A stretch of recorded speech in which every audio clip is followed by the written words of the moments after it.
সুপ্রিয় ভিউয়ার্স, আসসালামু আলাইকুম। আশা করি সবাই ভালো আছেন। আজকের মার্কেট পর্যালোচনা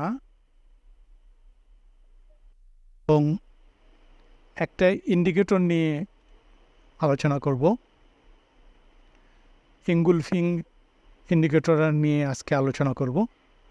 প্রথমেই আজকে একটু মার্কেটের অবস্থানটা একটু দেখে নেই। আজকে আপনারা খেয়াল করেছেন 122টা শেয়ারের দাম বেড়েছে, 240টার দাম করেছে, 53টা শেয়ার আনচেঞ্জ ছিল। মার্কেটে আজকে কারেকশন হওয়ার পিছনের মূল যে বিষয় সেটা হলো বেশ কিছুদিন টানা মার্কেট ঊর্ধ্বমুখী প্রবণতায় ছিল। ঊর্ধ্বমুখী প্রবণতায় থাকার পরে আজকে কারেকশনে যাবে বা যাওয়া উচিত, এটা সবাই মোটামুটি ধারণা করেছিল। আরএসআই বেড়ে গিয়েছিল, আর এই সময়ে সাপে বর হয়ে দেখা দিছে ব্যাটবিসির সেকেন্ড কোয়ার্টারের ফলাফল। আপনারা সবাই জানেন যে সেকেন্ড কোয়ার্টারে অত্যন্ত কম ইপিএস দেখাইছে। এই কারণে সব কিছু মিলেই একটা বাজার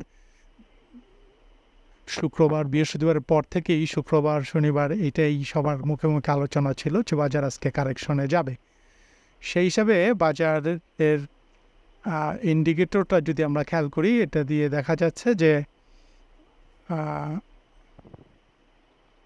বাজার আগামী দিন পর্যন্ত কারেকশন হলেও হতে পারে, এমনও হতে পারে ফার্স্ট হাফে একটু নেগেটিভ হয়ে পরবর্তীতে আবার উঠে যেতে পারে।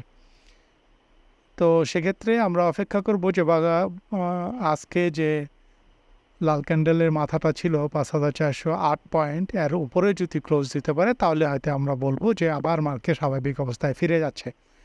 আরএসআইটা বেড়ে গেছিলো, আপনারা জানেন প্রায় 88 আরএসআই হয়ে গেছিলো। এখানে আরএসআইটা একটু কমা দরকার। মানি ফ্লো ইন্ডিকেটর এটাও 85.31 আজকে, এটা আরও বেড়েছিল, এখানেও একটু কারেকশন হওয়া দরকার। তো যাই হোক, ওভারঅল সব কিছু মিলে এই কারেকশন, মাঝে মাঝে কারেকশন হওয়া ভালো। এখন দেখা যাক এই কারেকশনটা কত দূর হয়।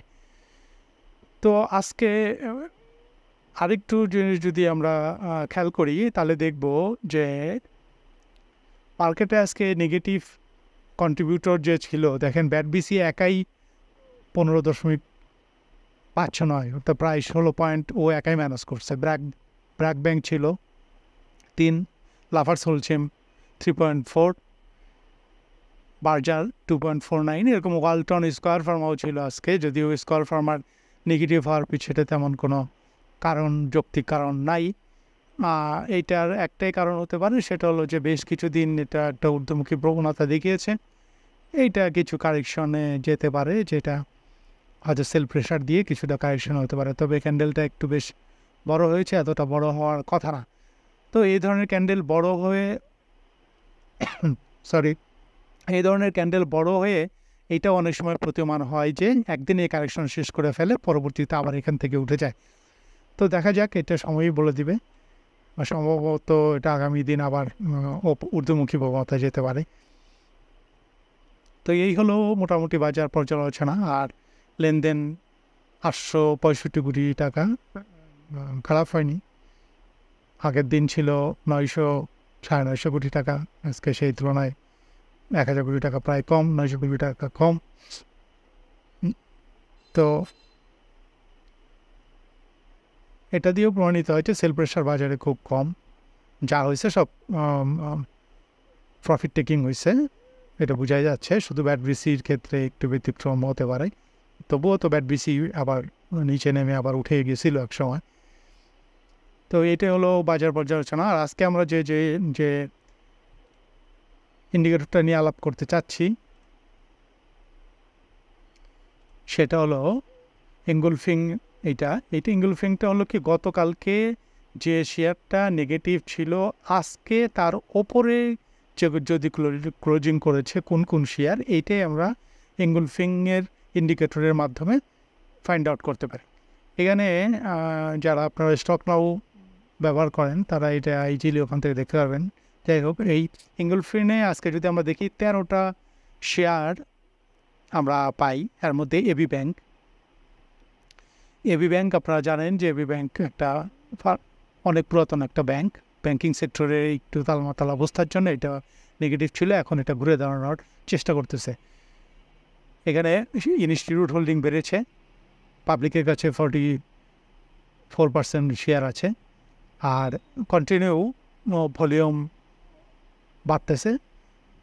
অতএব এটা আর আজকে তো ইন্ডিকেটর এবং ভলিউম দিয়ে এটা বোঝা যায় যে ঊর্ধ্বমুখী প্রবণতা শো করতেছে।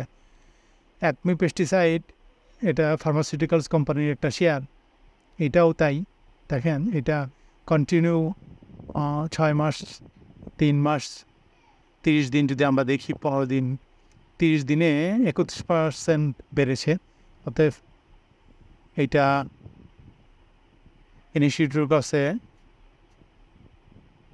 14.83% শেয়ার আছে।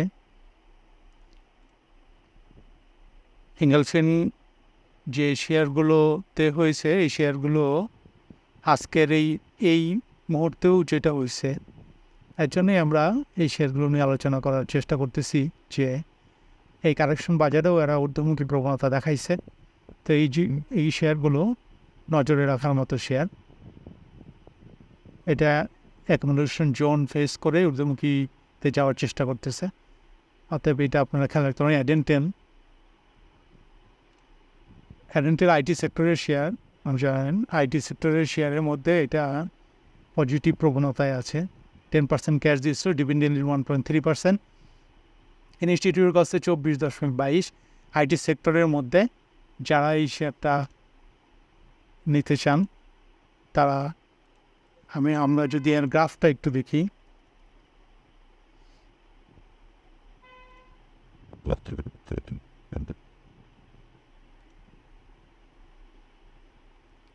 আমি অ্যাডেন্টেলটা দেখতে চাইলাম। অ্যাডেন্টেল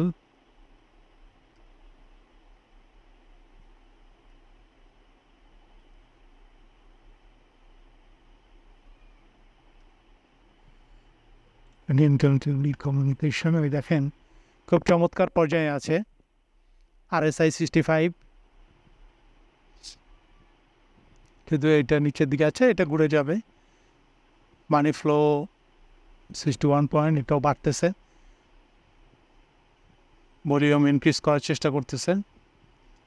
মুভিং অ্যাভারেজ 14কে ক্রস করে উপরে উঠে গেছে। অ্যাডেন্টেলটা ওয়াচ লিস্টে রাখতে পারেন, ভালো হওয়ার সম্ভাবনা অনেকখানি বেশি। বিএসসি নিয়ে এর আগেও আমি কন্টিনিউ আলোচনা করেছি, এটা নতুন করে বলার কিছু নাই, শুধু গ্রাফটা একটু দেখব। বিএসসির গ্রাফ কি বলে? বিএসসির গ্রাফ বলে কন্টিনিউ ঊর্ধ্বমুখী। গতকালকে যে ক্লোজ ছিল তার থেকে উপরে, আজকে বেশ 109 টাকা পর্যন্ত গেছিল। এইখানে ব্যক্তিগতভাবে আমাদের গ্রুপের অনেকেরই এটাতে ইনভেস্ট করা আছে, আপনারা জানেন। এখানে ইনভেস্ট করে এখানে এসে এই 21 তারিখে একবার প্রফিট টেক করা হচ্ছে, পরবর্তীতে আবার ইনভেস্ট করা হচ্ছে বাজার দেখে। তো এটা এখনও অনেকেরই সংগ্রহে আছে। বিএসসি জোন ক্লোজিং শেয়ার, আপনারা জানেন এটা ঊর্ধ্বমুখী প্রবণতা আছে এবং এটা বেশ ভালো করবে বলে আশা করি। আপনারা যারা বিএসসি সম্পর্কে জানেন তারা জানেন যে বিএসসি বেশ ভালো করে, যখন করে বেশ ভালো উপরে একটা টান দেয়। তো ওরকম পর্যায়ক্রমিক হল্ট হচ্ছে না, কিন্তু পর্যায়ক্রমে কিন্তু এটা উপর দিকেই যাচ্ছে এবং ঊর্ধ্বমুখী প্রবণতার মধ্যেই আছে।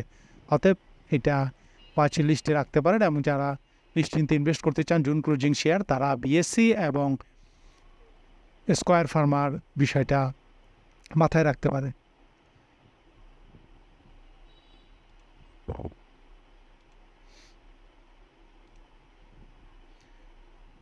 বেশ কয়েকটা শেয়ার আছে আমাদের, বিএসসি আছে, বিআরএসএম স্টিল আছে, এক্সিম ব্যাংক আছে। আমি সবগুলো আর দেখাতে যাচ্ছি না, ভিডিও বড় হয়ে যাবে।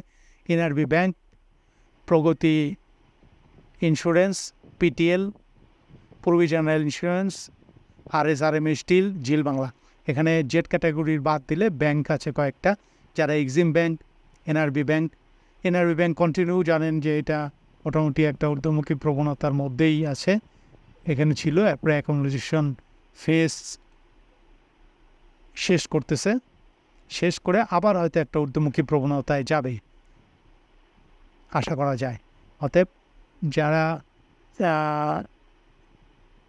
এটা RSI কম 64.3 পয়েন্ট, যারা ব্যাংকে বিনিয়োগ করে রাখতে চান তারা NRB ব্যাংক, আর ওদিকে উত্তরা ব্যাংক, সিটি ব্যাংক জানেন কারেকশন দিয়েছে আজকে, ব্যাংক এশিয়া এটাও তাই।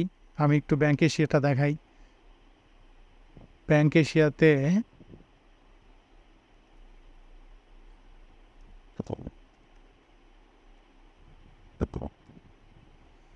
ব্যাংক এশিয়ার গ্রাফটা যদি আমরা একটু দেখি, দেখেন ব্যাংক এশিয়া পরপর, আমি এর আগে আলোচনা করেছিলাম, পরপর দুইটা হলটেড হওয়ার পরে আজকে একসময় নিচে নামছিল, নিচে নেমে আবার একটা হ্যামার ক্যান্ডেল ক্রিয়েট করছে। এই ধরনের শেয়ারগুলো সাধারণত হ্যামার ক্যান্ডেল ক্রিয়েট করছে, আগামীকালকে হয়তো একটু স্লো থেকে আবার ঊর্ধ্বমুখী প্রবণতা লক্ষ্য করা যাবে। তো ব্যাংকের মধ্যে কয়েকটা ব্যাংক আছে, এর আগেও আমি বলেছি, এই ব্যাংকগুলো আপনারা চাইলে ওয়াচ লিস্টে রাখতে পারেন। আর যে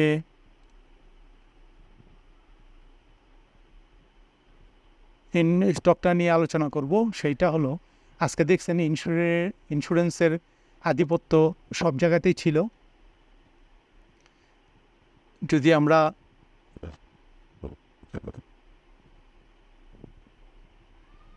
ইন্স্যুরেন্সে দেখেন, আনচেঞ্জ ছিল দুইটা, ইন্স্যুরেন্সে লুজার ছিল একটা, আর 40টায় ছিল গেইনার। ইন্স্যুরেন্সের আধিপত্য ছিল।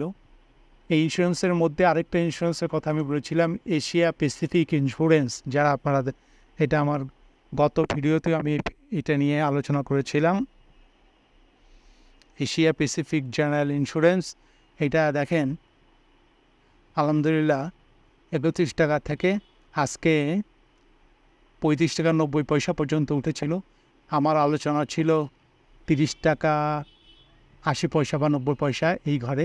যখন আমি এটা আলোচনা করেছিলাম তার পরবর্তীতে 30 টাকা থেকে 35 টাকা 9 পয়সা হয়েছিল 3 দিনে। অতএব যারা আমার আলোচনাটা শুনেছেন এবং ওয়াচ লিস্টে রেখেছিলেন, আশা করি তারা একটা শর্ট টার্ম একটা প্রফিট পেয়েছেন আলহামদুলিল্লাহ। তো এই আজকের আলোচনা ছিল। আজকের আলোচনা মূলত এটাই, যারা এই বাজারে একটু নির্ভরযোগ্যতার মাধ্যমে বিনিয়োগ করতে চান তারা এই অ্যাঙ্গেল ফিন ধরে সার্চ করে